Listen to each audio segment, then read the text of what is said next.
selamat datang kembali di Ask Me Indodax bersama Tari seperti biasa. Kali ini Tari ditemani lagi oleh salah satu dari tim konsultan Indodax, yaitu Kak Sania. Tapi sebelum kita ketemu nih sama Kak Sania, Tari mau mengingatkan sekali lagi untuk seluruh member Indodax untuk selalu menjaga protokol kesehatan dan selalu stay safe dan stay healthy. Oke, langsung aja kita sambut nih Kak Sania. Iya. Halo Kak. Halo, apa kabar? Apa kabar juga Kak? Aku sih di sini baik, alhamdulillah. Cuma karena keadaan lagi serem gini nih, jadi kita semuanya harus tetap stay safe ya Kak ya.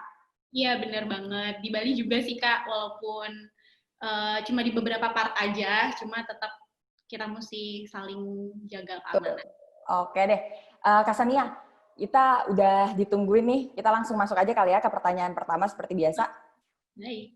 Oke, pertanyaan pertama ada dari @deapratiwi69 nih Kak, dari Twitter.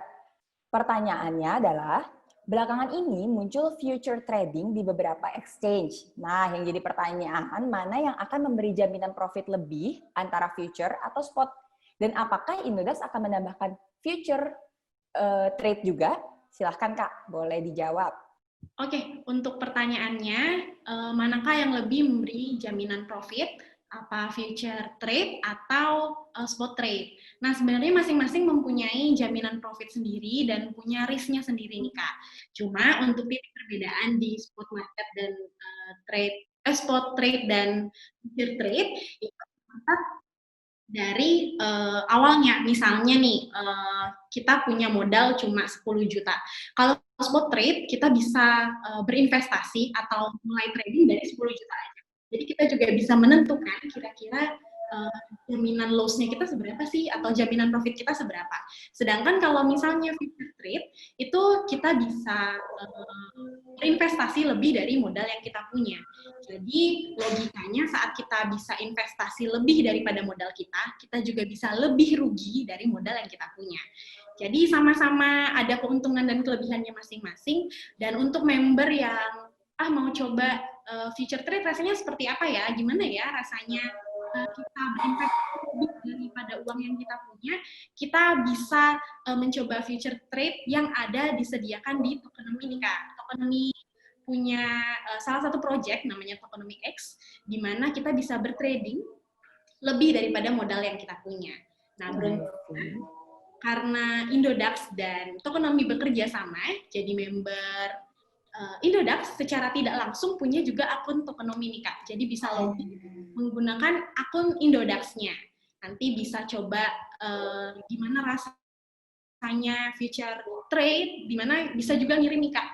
Misalnya di Tokenomic X itu feature trade-nya ada koin IDK atau USDT. Jadi member Indodax bisa ngirim koin IDK atau USDT-nya dari Indodax ke Tokenomic. Habis itu bisa coba feature trade seperti apa, dan bisa dicoba akun demo dulu gitu. Jadi bisa meraba-raba pelan-pelan sekalian belajar sebelum Indodax develop feature trade langsung di Indodax gitu. Mantap, oke deh. Jadi semoga menjawab ya pada Dea Pratiwi 69. Terima kasih Kak Sania atas jawabannya. Jadi teman-teman yang mau nyoba sebelum Indodax meluncurkan future trade, silahkan mengunjungi Tokenomic X kalau memang mau mencoba dari sekarang. Oke deh, kita lanjut ke pertanyaan dari Twitter lagi nih Kak.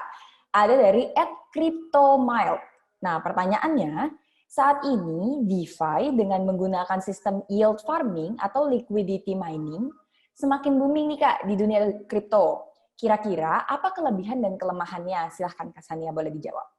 Oke, bener banget nih Kak. Kayak sekarang ini banyak banget orang ngomongin DeFi, apa sih kelebihannya? Betul. Kenapa bisa tiba-tiba DeFi ini booming gitu? Padahal kan sebenarnya udah lama.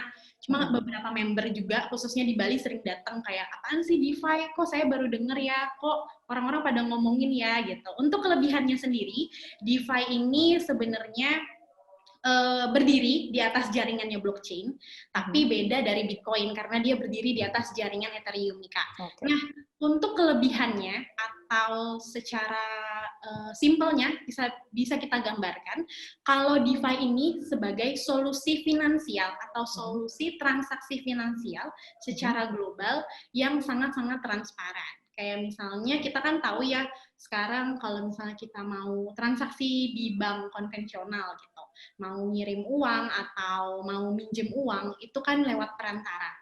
Sedangkan kalau misalnya DeFi itu kita bertransaksi langsung dengan orang yang mau kita pinjam atau mau kita berikan pinjaman gitu. Jadi transaksinya setransparan itu, secepat itu, semudah itu karena berdiri di jaringan blockchain sendiri. Dan untuk kelemahannya, berhubung DeFi sampai saat ini masih dalam pengembangan dan masih dalam percobaan, jadi kita mesti pelan-pelan karena masih kemungkinan masih ada bug dan lain-lain yang mesti kita pelajarin juga, mesti kita maklumin juga berhubung masih percobaan.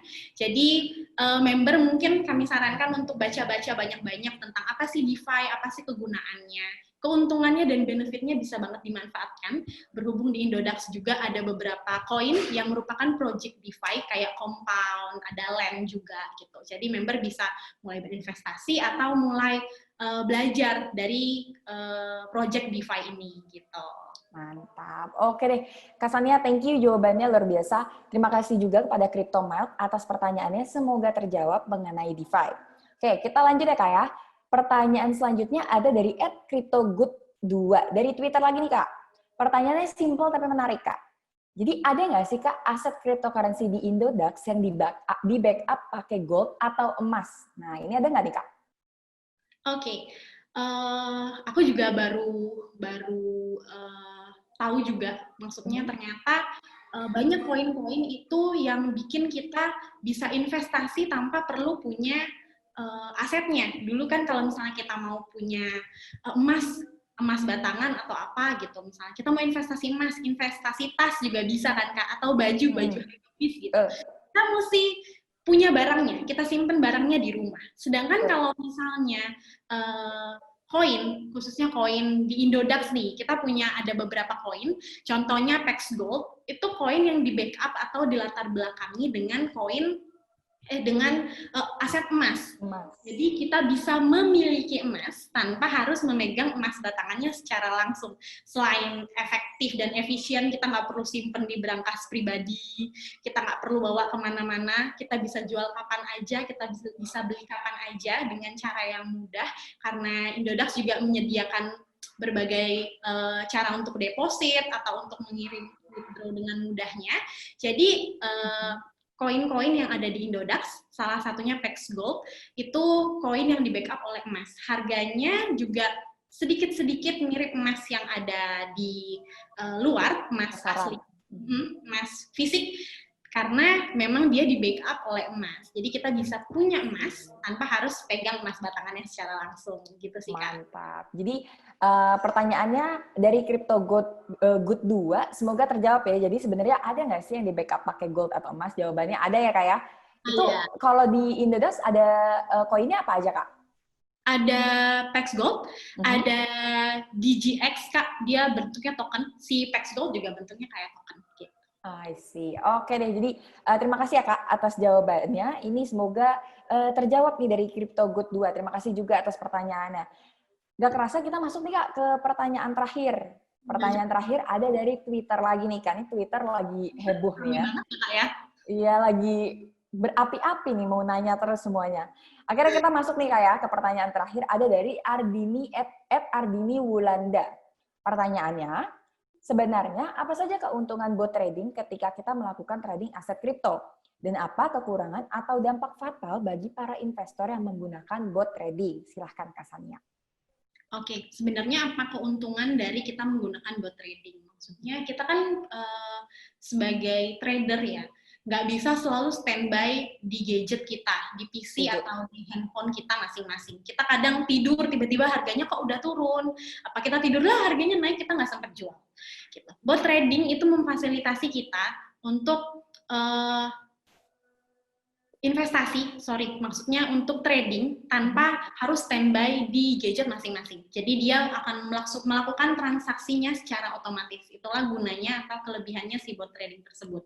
Tapi di sisi lain, memang kita tidak perlu standby terus-menerus, tapi dia juga punya kelemahan nih Kak, karena dia bentuknya bot atau sistem, di mana kita tahu semua bot atau semua sistem bisa error, bisa ada bug-nya gitu. Jadi kekurangannya atau kelemahannya dia bisa loss, di mana resiko loss-nya tuh kita kadang loh kok bisa ya, kita nggak pikir sebanyak ini gitu. Kalau misalnya kita atur sendiri kan kita bisa prediksikan kan ya, oh saya mau loss-nya 5 juta aja deh, jangan banyak-banyak, nggak apa-apa deh saya cut loss sekarang. Sedangkan kalau misalnya bot trading dia akan cut atau akan loss segimana batas bawahnya secara otomatis gitu. Jadi bisa loss banyak banget tanpa kita tahu, kita juga tanpa persetujuan kita, karena dia otomatis. Dan bisa juga ada kemungkinan hack nih Kak, karena kan banyak juga aplikasi-aplikasi yang menyediakan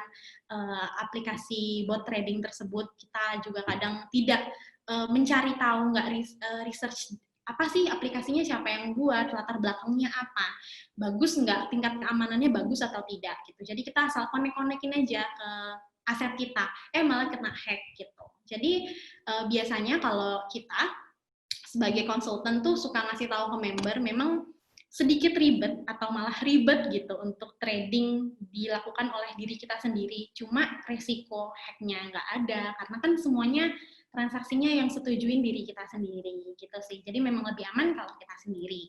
Tapi kalau misalnya mau simple, boleh dikonekin dengan bot trading masing-masing. Gitu sih Kak Tari. Mantap. Oke, jadi sebenarnya lebih ke menyesuaikan dengan member masing-masing ya Kak ya, lebih cocoknya dengan menggunakan cara yang seperti apa gitu ya Kak ya. Oke deh, thank you Kak Sania atas jawaban-jawabannya. Menarik banget nih ya Asmi kali ini. Pertanyaannya semuanya dari Twitter. Terima kasih atas antusiasmenya dari teman-teman kita di Twitter. Terima kasih juga pada Ardini Wulanda dan semua teman-teman tadi yang sudah memberikan pertanyaannya. Selamat. Seperti biasa, pertanyaan yang terpilih di Asmi Indodax akan mendapatkan merchandise eksklusif dari tim Indodax. Oke deh, Kak Sania, terima kasih ya udah nemenin Tari. Sama-sama Kak Tari, ditunggu pertanyaan-pertanyaannya lagi. Mantap, tuh pasti ada. Oke deh, Kak Sania terima kasih, stay safe terus, salam untuk teman-teman di Bali. Thank you, salam juga buat teman-teman di sana. Siap, oke. Oke, terima kasih semuanya telah menonton Asmi Indodax kali ini. Tari pamit undur diri. Dadah! Bye.